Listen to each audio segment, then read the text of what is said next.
नमस्कार, INA news TV में आपका स्वागत है। मैं हूं आपके साथ डिम्पल यादव। आइए नजर डालते हैं उत्तर प्रदेश की बड़ी खबरों पर। जो उन्होंने आज इतनी गर्मजोशी के साथ हमारा स्वागत किया, हम लोगों को मिलने का समय दिया। अभी उनके साथ काफी लंबी बातचीत हुई। बातचीत का विषय आप लोग जानते ही हैं कि दिल्ली के लोगों ने बहुत लंबा संघर्ष करके,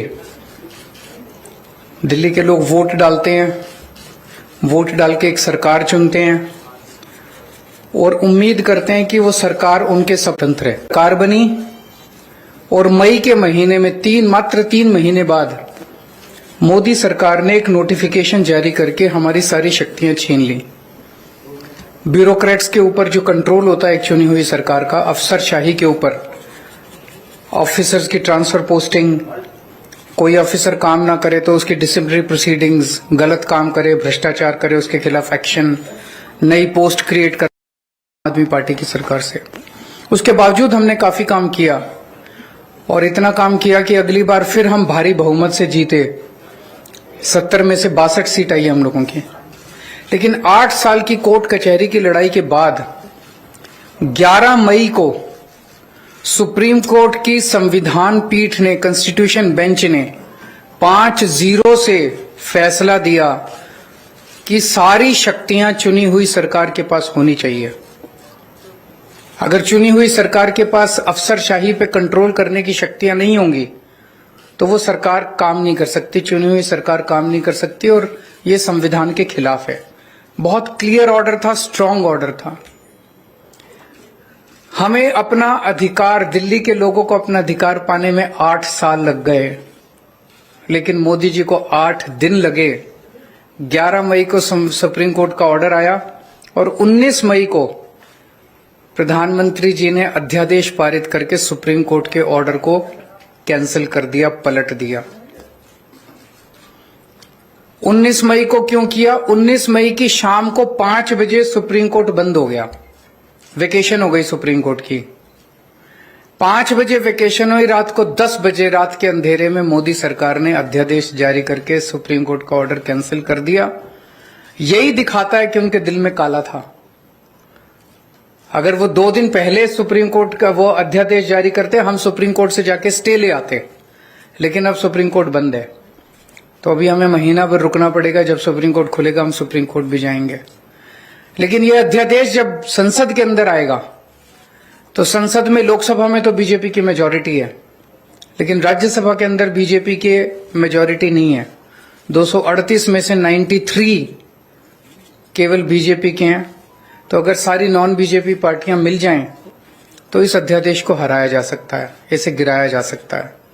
और अगर ये अध्यादेश गिर गया तो आप ये मान के चलिए कि 2024 का सेमीफाइनल हो जाएगा। राज्यसभा के अंदर अगर इनका अध्यादेश बिल नहीं बन पाता और हार जाता है, पूरे देश में बहुत स्ट्रांग मैसेज जाएगा कि मोदी सरकार दोबारा नहीं आ रही है। मेरी अभी इसमें काफी विस्तार से चर्चा हुई माननीय अखिलेश जी से, और मैं तहे दिल से उनका शुक्रिया अदा करता हूं। दिल्ली के लोगों की तरफ से, दिल्ली के 2 करोड़ लोगों की तरफ से अखिलेश जी का और उनकी समाजवादी पार्टी का मैं शुक्रिया अदा करता हूं कि उन्होंने हमें पूरा आश्वासन दिया है कि राज्यसभा के अंदर जब आएगा तो पूरे समर्थन करेंगे दिल्ली वालों का और इसका विरोध करेंगे। मैं अब अखिलेश जी से रिक्वेस्ट करूंगा कि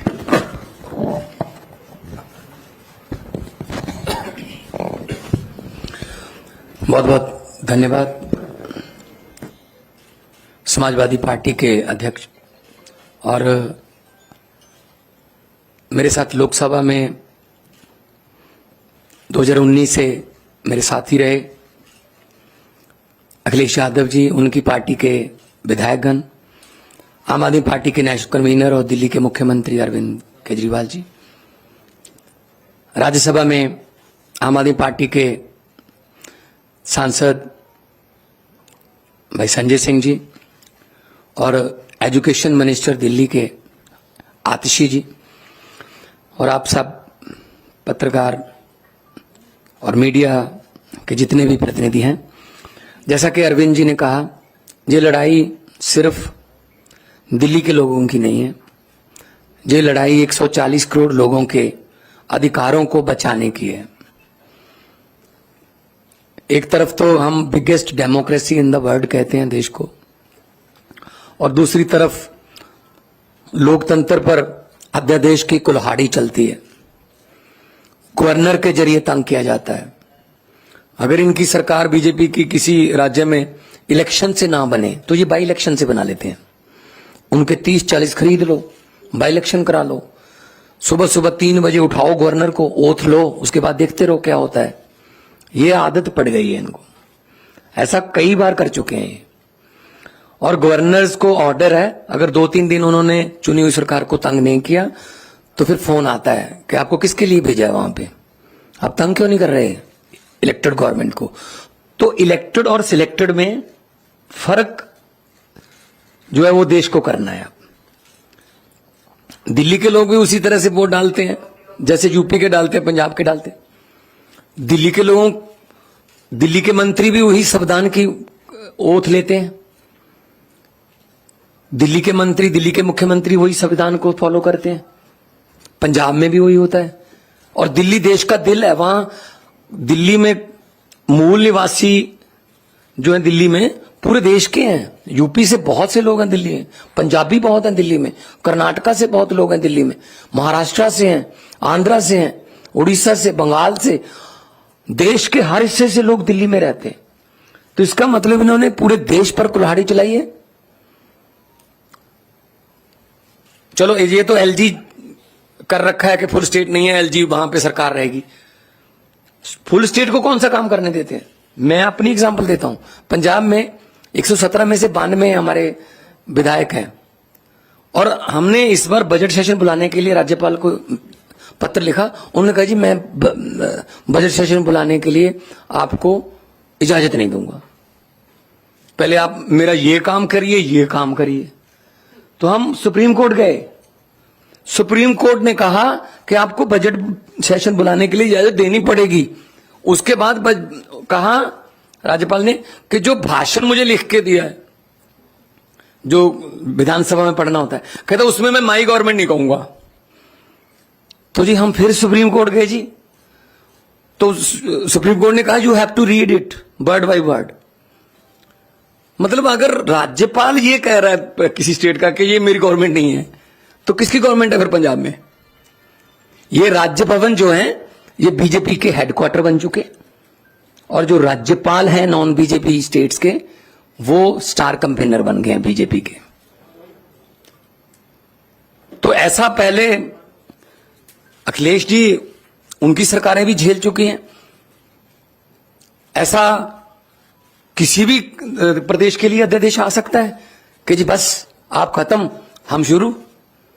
तो ये लोकतंत्र कहां गया। अभी अमेरिका के जो व्हाइट हाउस के एक बुला रहे थे, वो कह रहे थे भारत में लोकतंत्र जीवित है। वो व्हाइट हाउस से कह रहे थे, यहां बुलाने की जरूरत है उनको। जिस दिन ट्रंप जी आए थे, उनकी पत्नी ने कहा मैंने दिल्ली के स्कूल देखने हैं, सरकारी स्कूल।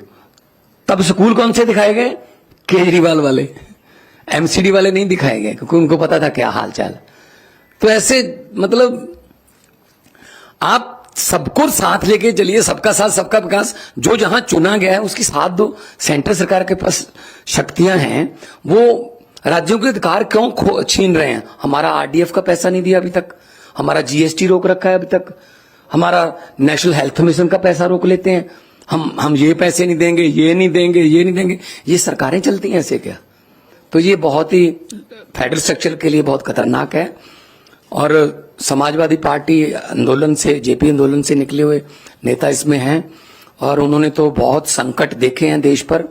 तो आज जिस गर्मजोशी से और जिस जो शिद्दत से हमें सम्मान दिया अखिलेश जी ने, हमें इज्जत दी, उसके लिए आप बहुत आभारी हैं। और हमें उम्मीद है कि लोकतंत्र की जो लड़ाई लड़ने के लिए हम इनका साथ लेने के लिए आए हैं, उस लड़ाई में हमारा साथ देंगे। और इस लड़ाई से कोई भगवंत मान, कोई केजरीवाल या कोई अखिलेश जीतेगा नहीं। इस लड़ाई में जीतेगा तो देश की 140 करोड़ जनता जीतेगी। जी अखिलेश भाई।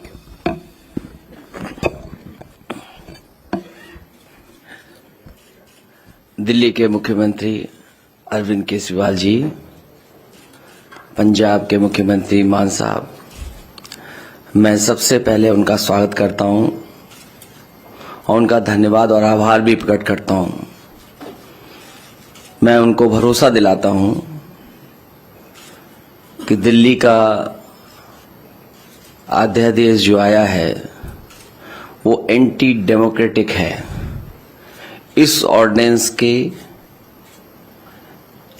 जो सोच है वो एंटी डेमोक्रेटिक है। मैं आपको भरोसा दिलाता हूं कि समाजवादी पार्टी का पूरा साथ आपके साथ है। साथ ही साथ जो आप अच्छा काम कर रहे हैं शिक्षा के क्षेत्र में, स्वास्थ्य के क्षेत्र में, वो भारतीय जनता पार्टी को रास नहीं आ रहा। अच्छे काम को बिगाड़ने का काम देश में अगर कोई काम कर रहा है तो वो भारतीय जनता पार्टी है। और आपके अच्छे काम को और अच्छी सोच को देख करके घबरा रहे हैं। उन्हें लग रहा है कि दिल्ली की जनता कहीं 7 बटे सन्नाटा न कर दे बीजेपी को, इसलिए आपके खिलाफ ये ऑर्डिनेंस आया है। मैं आपका सहयोग करूंगा, साथ दूंगा। हमारे जितने भी सदस्य हैं वो आपके साथ होंगे। Thank you. बहुत धन्यवाद आपका। 2024 को लेकर भी कोई बात आज उसके बारे में कोई बातचीत नहीं हुई। आज हमारी इस अध्यादेश के बारे में बातचीत हुई। बाकी हम सब लोग साथ हैं। देश को बचाने के लिए हम सब लोगों को मिलकर जो भी करना पड़ेगा हम सब करेंगे।